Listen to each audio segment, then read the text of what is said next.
Life has been pretty tough. A couple weeks ago, my best friend and I moved into a new apartment.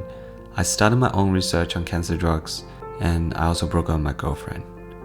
This is a video you never know you needed. It's a video about my life recently, and it's also a video about friendship, self-care, and mental health. Something I learned after my breakup. I never thought moving into a new apartment can be this daunting. All the packing and unpacking, figuring out how the gas and electricity works, building furniture, everything was a mess. It's extremely stressful, especially at the start, and that's the reason why my ex-girlfriend and I started fighting day and night. We were not able to meet up in person, which made the whole communication even more difficult, and after weeks of crying myself to sleep and mental breakdowns, we broke up. After the breakup, I spent a lot of time catching up with my friends, talking to them, and trying to move on from the pain by keeping myself busy. Hello. I felt slightly better, but at the end of the day, it didn't help me get over the breakup at all. I still cried every day whenever I was alone. I still cry in the middle of the night thinking about her and regretting every decision I've ever made. It shocked me to my very foundations. I questioned my self-worth, values, and beliefs that I've lived by as long as I can remember. For the longest period of time, I feel like I don't know who I am anymore. Even in the most amicable mutual situations, a split is an ending. And in a culture that emphasizes forever as a relationship goal, we are made to feel like an ending is a failure. And I feel like a failure. It was probably the toughest period of my life. I lost my appetite, my motivation to do things I used to enjoy. I didn't go to the gym for an entire week, and I basically stopped caring about literally anything in life. I was on survival mode until my friends started reaching out to me, and that's the turning point for me. Sometimes it's okay to let go, and this is not doing you any good. You are in a state of constant turmoil and constant, confusion and everything. So is she. And if it's meant to be, it will be, just not right now. That's all I'm gonna say, because every time you and I talk, it's always like, oh, we broke up, or we patched up again. You're always in this constant state of confusion, and I don't like seeing you like that. I just want you to be happy. Instead of putting the blame on myself, I try to process and see the positives in my breakup.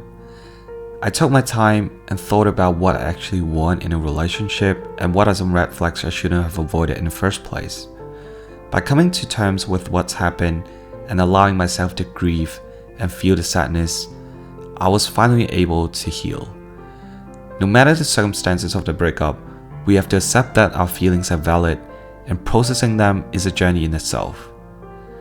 I realized that closure wasn't a goodbye or an explanation from your partner. It's not something you receive from someone else, but something you find within yourself.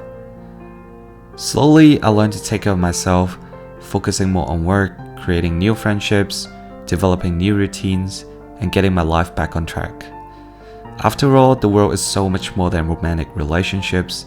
There's a lot more to feel and to explore. She is very smart, tough, independent, and she has the kindest, most beautiful soul. She was my best friend, my soulmate, my family, my universe. I lost a big part of my life losing her, but that's life. Let's see what the future holds, and maybe we'll meet again sometime when we both become a better person. Who knows? I also want to take this chance to share some words from Bianca Sparacino, or Sparacino, I'm not sure how to pronounce her name, but she is one of my favorite authors recently. Her words are magical and literally speak into my heart and soul. I hope you find the happiness that exists on your own terms. I hope you truly take the time to figure out what moves you, what encourages your soul, what you deeply crave from life, and I hope you have the courage to chase that. I hope you have the courage to believe that you are deserving of everything you desire, that you are capable and worthy of curating the kind of life for yourself that sparks something within you. You have a fire inside of you. I hope you never let convenience or comfort or the easiness of standing still put it out. I hope you show the world what you can do with all that passion inside of you. I hope you find acceptance, the kind that rings through your bones, the kind that quiets the voice inside of you that tells you that you're not good enough or that you're falling behind. I hope you forgive yourself for the mistakes you have made, for the past that keep alive inside of you. I hope you learn to let go of the things that you had to do in order to heal, to grow, or to survive. You are doing your best. You are human. Please don't ever forget that.